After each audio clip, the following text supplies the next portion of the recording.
রূপকথার গল্প কম বেশি আমাদের সকলেরই পছন্দ। আর সেই গল্পটি যদি হয় দূরের কোনো এক নির্জন পাহাড়ের ভয়ানক দৈত্যকে নিয়ে, যার কাছে বন্দী রয়েছে রাজকুমারী। আর সেই রাজকুমারীকে রক্ষা করতে নিজের জীবনকে বাজি রেখে দৈত্যের সঙ্গে লড়াই করে যায় দরিদ্র পরিবারের একটি ছেলে। ছেলেটি কি এই ভয়ানক দৈত্যের হাত থেকে রাজকুমারীকে রক্ষা করতে পারবে?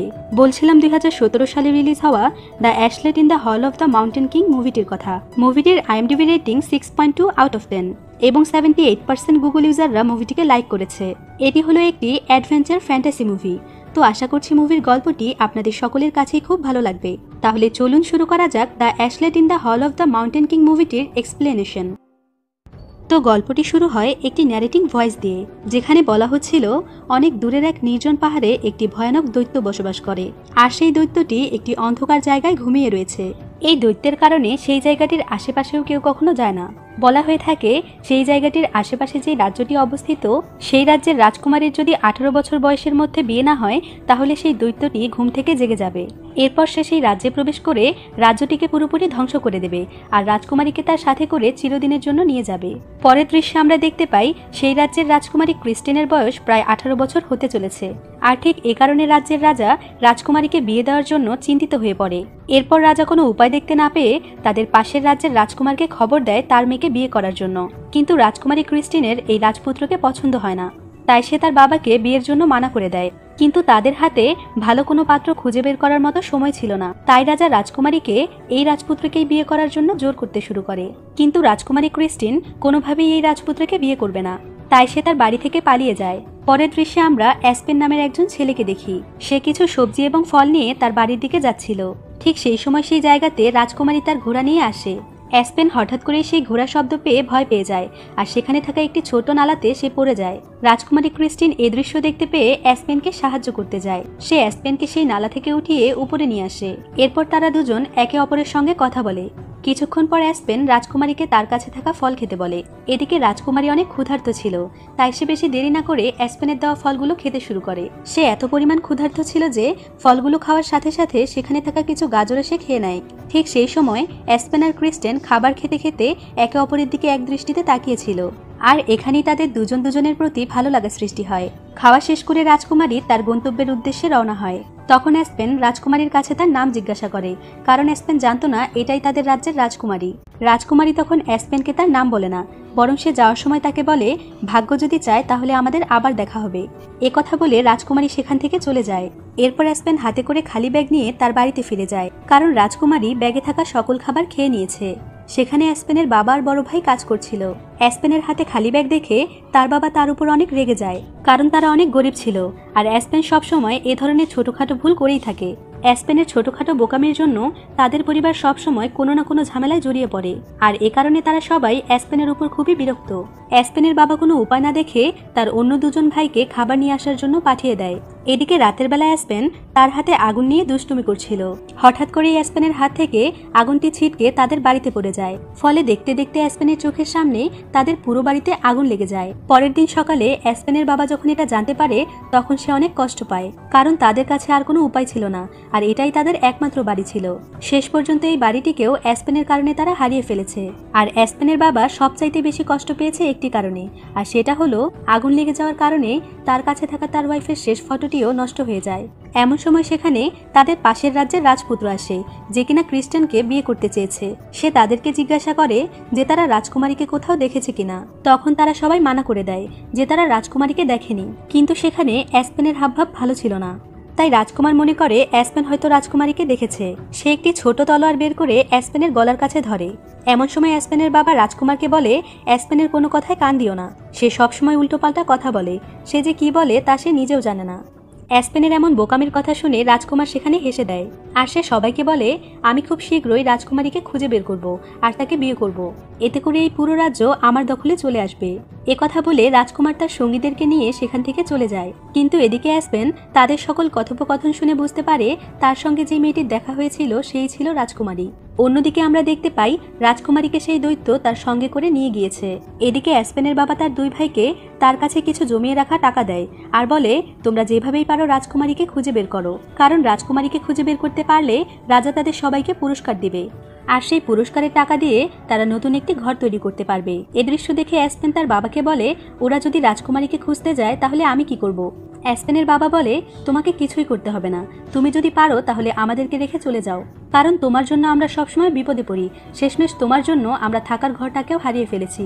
বাবার কথা শুনে অ্যাসপেনের একটু মন খারাপ হয়, কিন্তু তারপরেও সে তার ভাইদের পিছনে চলে যায়। রাস্তা দিয়ে যাওয়ার সময় অ্যাসপেন একটি ভাঙা আয়না খুঁজে পায়। সে সেই আয়নাটিকে তার ব্যাগের ভেতরে ভরে নেয়। এরপর তারা 3 ভাই মিলে যখন সামনের দিকে যাচ্ছিল তখন তাদের কানে একজন মেয়ের আওয়াজ ভেসে আসে, আর সেই মেয়েটি সাহায্যের জন্য চিৎকার করছিল। আওয়াজটি শোনার পর অ্যাসপেন সেই মেয়েটিকে সাহায্যের জন্য যেতে চায়, কিন্তু তার বাকি 2 ভাই মেয়েটিকে সাহায্য করে তাদের সময় নষ্ট করতে চায় না, তাই তারা অ্যাসপেনকে রেখে অন্যদিকে চলে যায়। আর অ্যাসপেন সেই মেয়েটিকে খুঁজতে শুরু করে। কিছুক্ষণ পর অ্যাসপেন সেখানে একটি অদ্ভুত বুড়ি মহিলাকে দেখতে পায়, যার নাক অনেক লম্বা ছিল। আর এই মহিলাটি সাহায্যের জন্য চিৎকার করছিল, কারণ তার নাক একটি গাছের সঙ্গে আটকে গিয়েছে। অ্যাসপেন তখন সেই মহিলাটিকে সাহায্য করে। মহিলাটি তখন অ্যাসপেনকে জিজ্ঞাসা করে, তুমি এই ঘন জঙ্গলের মধ্যে কি করছো? অ্যাসপেন বলে, আমি রাজকুমারীকে খোঁজার জন্য এখানে এসেছি। তখন সেই মহিলাটি বলে, গল্পটি মনে হয় সত্য হয়ে গিয়েছে, আর সেই দৈত্য রাজকুমারীকে তার সাথে নিয়ে গিয়েছে। অ্যাসপেন বলে, তাহলে আমি রাজকুমারীকে কিভাবে বাঁচাবো? মহিলাটি বলে, পৃথিবীতে শুধুমাত্র একটি তলোয়ারই রয়েছে, যার মাধ্যমে তুমি সেই দৈত্যটিকে হারাতে পারবে। অ্যাসপেন বলে, তাহলে তুমি আমাকে সেই তলোয়ারটি দাও। মহিলাটি বলে, আমার কাছে তলোয়ারটি নেই, কিন্তু তুমি অনেক ভালো মনের মানুষ, তাই আমি তোমাকে একটি ম্যাপ দিচ্ছি, আর এই ম্যাপটির সাহায্যে তুমি সেই তলোয়ারটির কাছে পৌঁছাতে পারবে। এরপর অ্যাসপেন ম্যাপটিকে ফলো করতে করতে সামনের দিকে চলতে শুরু করে। অন্যদিকে অ্যাসপেনের 2 ভাই রাস্তায় পড়ে থাকা একটি ঝুড়ির মধ্যে অনেকগুলো স্বর্ণের আপেল দেখতে পায়। যেহেতু তারা অনেক ক্ষুধার্ত ছিল, তাই তারা 2 ভাই আপেলগুলো খেতে শুরু করে। আপেলগুলো খাওয়ার সাথে সাথেই তাদের কাছে কিছু সুন্দরী মেয়েরা চলে আসে। মেয়েগুলো তাদের 2 ভাইকে বলে, তোমরা দুজন আমাদের সঙ্গে চলো, আমরা তোমাদেরকে এমন কিছু খাবার খাওয়াবো যা তোমরা জীবনে কখনো দেখোনি। এ কথা শোনার পর তারা 2 ভাই খুব খুশি হয়ে যায়, আর তারা সেই মেয়েগুলোর সঙ্গে চলে যায়। অন্যদিকে অ্যাসপেন ম্যাপটিকে ফলো করতে করতে অনেক দূরে চলে এসেছে। কিছুক্ষণ পর সেও রাস্তায় একটি সোনালী আপেল পড়ে থাকতে দেখে। যেহেতু অ্যাসপেনও অনেক ক্ষুধার্ত ছিল, তাই সেও সেই আপেলটিকে খেয়ে নেয়। এরপর সে তার সামনে থাকা পাহাড়ের মধ্যে একটি রাস্তা দেখতে পায়। যখন সে সেই রাস্তা দিয়ে পাহাড়ের মধ্যে প্রবেশ করে, তখন সে সেখানে তার ভাইদেরকেও দেখতে পায়। সে দেখতে পায় তার ভাইদেরকে কিছু সুন্দরী মেয়েরা খাবার খাইয়ে দিচ্ছে। এরপর তাদের মধ্যে থাকা একজন সুন্দরী মেয়ে অ্যাসপেনের কাছে আসে, আর সে অ্যাসপেনকে তার 2 ভাইয়ের সঙ্গে যোগ দিতে বলে। অ্যাসপেন সেখানে এত খাবার দেখে অনেক খুশি হয়ে যায়, কিন্তু যখনই সে খাবার খেতে যাবে তখনই তার খাবারগুলো পোকা হয়ে যায়, অর্থাৎ সে খাবারগুলোকে পোকা হিসেবে দেখতে পায়। এ দৃশ্য দেখে অ্যাসপেন একটু চমকে যায়। তখন তাদের মধ্য থেকে একজন মেয়ে অ্যাসপেনকে সেই সোনালী আপেল খেতে দেয়। অ্যাসপেন সেখানে লক্ষ্য করে দেখে মেয়েগুলো তার ভাইদেরকে একটু পরপর সেই সোনালী আপেলগুলো খেতে দিচ্ছে। এটা দেখে অ্যাসপেনের মনে হচ্ছিল আপেলের মধ্যে হয়তো কোনো ঝামেলা আছে, তাই সে মেয়েগুলোর সামনে আপেলটিকে খাওয়ার অভিনয় করে, কিন্তু সে সত্যি সত্যি আপেলটিকে খায় না। কিছুক্ষণের মধ্যে অ্যাসপেন আগে যে আপেলটিকে খেয়েছিল সেটার ঘোর কেটে যায়। সঙ্গে সঙ্গে অ্যাসপেন তার আশেপাশে থাকা সকল দৃশ্যকে অন্যরকম দেখে। অ্যাসপেন দেখতে পায় সেই সুন্দরী মেয়েগুলো আসলে মানুষ ছিল না, তারা ছিল সেই জঙ্গলে বসবাসকারী ডাইনি।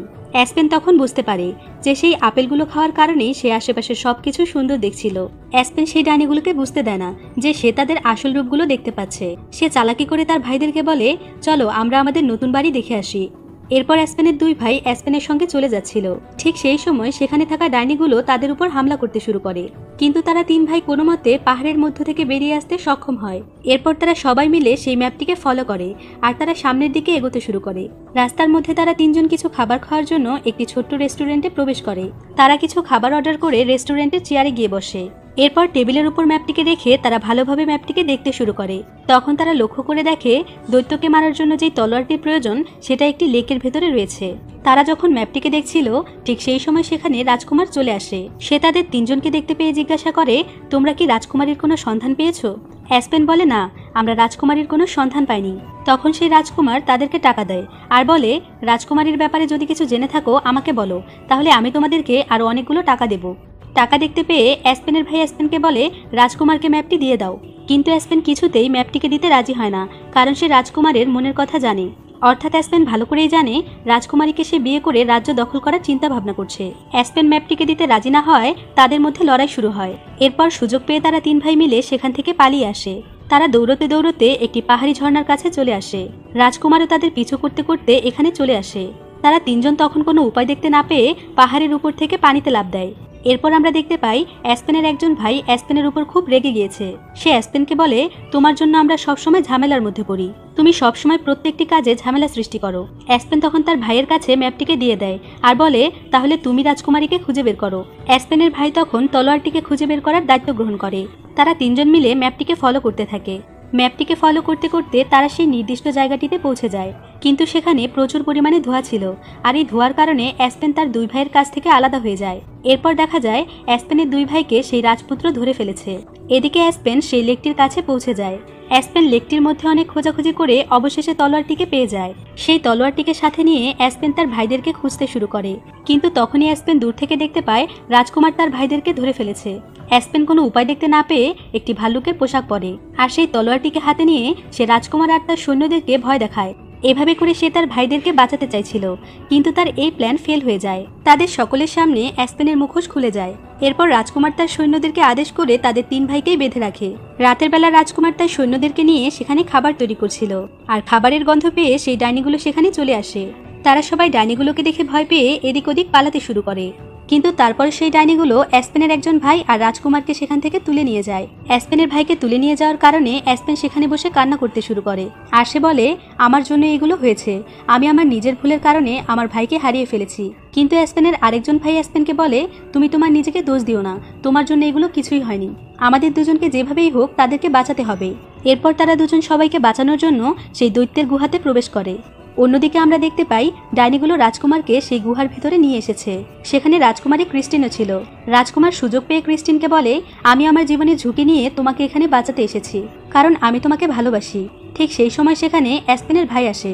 সে রাজকুমারীকে বলে, আপনি তার কথা বিশ্বাস করবেন না, সে আপনাকে ধোঁকা দিচ্ছে, সে আপনাকে বিয়ে করে মেরে ফেলতে চায়, আর আপনাদের রাজ্য সে দখল করতে চায়। রাজকুমারী তখন তাকে জিজ্ঞাসা করে, তুমি কে? অ্যাসপেনের ভাই বলে, আমি আপনাদের রাজ্যেই থাকি, আপনি কোনো চিন্তা করবেন না, খুব শীঘ্রই আমার ভাই আমাদেরকে বাঁচাতে চলে আসবে। এর কিছুক্ষণের মধ্যে সেই পাহাড়ের গুহাতে সবার দেখা হয়ে যায়। তারা সবাই একসঙ্গে সেই পাহাড়ের গুহা থেকে বের হতে যাচ্ছিল, কিন্তু ঠিক তখনই সেই দৈত্যের ঘুম ভেঙে যায়। তারা ভয় পেয়ে দৌড়ে সেই পাহাড় থেকে বের হয়ে যায়, কিন্তু সেই রাজকুমার পাহাড়ের একটি পাথরের পেছনে লুকিয়ে থাকে। এরপর সেই দৈত্য তাদের পিছু করতে করতে সেই পাহাড়ের উপরে চলে আসে। দৈত্যটিকে তাদের কাছে আসতে দেখতে পেয়ে অ্যাসপেন সেই তলোয়ারটিকে বের করে। যখনই অ্যাসপেন তলোয়ারটির মাধ্যমে দৈত্যটিকে মারতেই যাবে, তখন তার হাত থেকে ছুটে তলোয়ারটি পাহাড়ের নিচে পড়ে যায়। সেই দৈত্য অ্যাসপেনের উপর আক্রমণ করতেই যাচ্ছিল, কিন্তু রাজকুমারী এবং অ্যাসপেনের ভাই পাথর মেরে মেরে দৈত্যটির মনোযোগ নষ্ট করতে চাইছিল। এমন সময় অ্যাসপেনের সেই ভাঙা আয়নাটির কথা মনে পড়ে, যেটি সে রাস্তায় কুড়িয়ে পেয়েছিল। অ্যাসপেনের সেই সময় একটি কথা মনে পড়ে, আর সেটা হলো অনেক বছর আগে অ্যাসপেন শুনেছিল যে দৈত্যটির উপর সূর্যের রিফ্লেকশন পড়লে সে পাথরে পরিণত হয়ে যায়। এরপর অ্যাসপেন সেখানে সূর্য ওঠার জন্য অপেক্ষা করে, আর যখনই সূর্য ওঠে তখনই অ্যাসপেন তার ভাঙা আয়নাটির সাহায্যে দৈত্যের উপর রিফ্লেকশন মারে। সাথে সাথে সেই দৈত্যটি পাথরে পরিণত হয়ে যায়। দৈত্যটি ঠিক এ কারণেই অন্ধকার গুহাতে বসবাস করত, কারণ সূর্যের আলো পেলে সে পাথরে পরিণত হয়ে যায়। পরের দৃশ্যে আমরা দেখতে পাই অ্যাসপেন তার ভাইদেরকে সাথে নিয়ে রাজকুমারীকে তার মহলে দিতে আসে। রাজকুমারীকে দেখতে পেয়ে রাজা আর রানী অনেক খুশি হয়ে যায়। এ কারণে রাজা অ্যাসপেন আর তার ভাইদেরকে পুরস্কৃত করে। এরপর দেখা যায় অ্যাসপেন তার ভাইদের সঙ্গে তার বাবার কাছে আসে। অ্যাসপেনের ভাইরা তখন তার বাবাকে বলে, অ্যাসপেনের কারণেই আমরা রাজকুমারীকে উদ্ধার করতে পেরেছি, এ কারণে রাজা আমাদেরকে অনেক টাকা উপহার দিয়েছেন। তাদের মুখে একথা শুনে অ্যাসপেনের বাবা অ্যাসপেনের জন্য প্রাউড ফিল করে। সে তার ছেলেকে মাফ করে দেয়। এরপর তারা তাদের পুরস্কারের টাকা দিয়ে নতুন বাড়ি তৈরি করে। শেষ দৃশ্যে আমরা দেখতে পাই রাজকুমার সেই সোনালী আপেলটি খেয়ে ফেলে এবং সেই ডাইনিগুলোর জালে ফেসে যায়। আর এখানেই শেষ হয়ে যায় the Ashlet in the Hall of the Mountain King মুভিটি। এই মুভিটির আরও একটি পার্ট রয়েছে। সেকেন্ড পার্টের ক্যারেক্টারগুলো এক হলেও গল্পটা সম্পূর্ণ আলাদা। সেকেন্ড পার্টের গল্পটা ফার্স্ট পার্টের তুলনায় আরও অনেক বেশি ইন্টারেস্টিং। তো মুভিটি কেমন লেগেছে তা অবশ্যই আমাকে ভিডিওর নিচে কমেন্ট বক্সে জানাতে ভুলবেন না। সেই সাথে এই মুভিটি সেকেন্ড পার্ট দেখতে চাইলে সেটাও জানাতে পারেন। আপনাদের কমেন্টের উপর ভিত্তি করে এই মুভিটির সেকেন্ড পার্ট তৈরি করব। আরও এরকম নিত্য নতুন মুভির গল্প পেতে চাইলে আমার চ্যানেলটিকে সাবস্ক্রাইব করুন এবং পাশে থাকা বেল আইকনটি প্রেস করুন, যাতে করে আমি নতুন কোনো ভিডিও ছাড়ার সাথে সাথে সবার আগে নোটিফিকেশন চলে যায় আপনার কাছে। আজকের ভিডিও এ পর্যন্তই। দেখা হবে আবার পরবর্তী নতুন কোনো ভিডিওতে। সেই পর্যন্ত সকলেই ভালো থাকুন, সুস্থ থাকুন। আল্লাহ হাফেজ।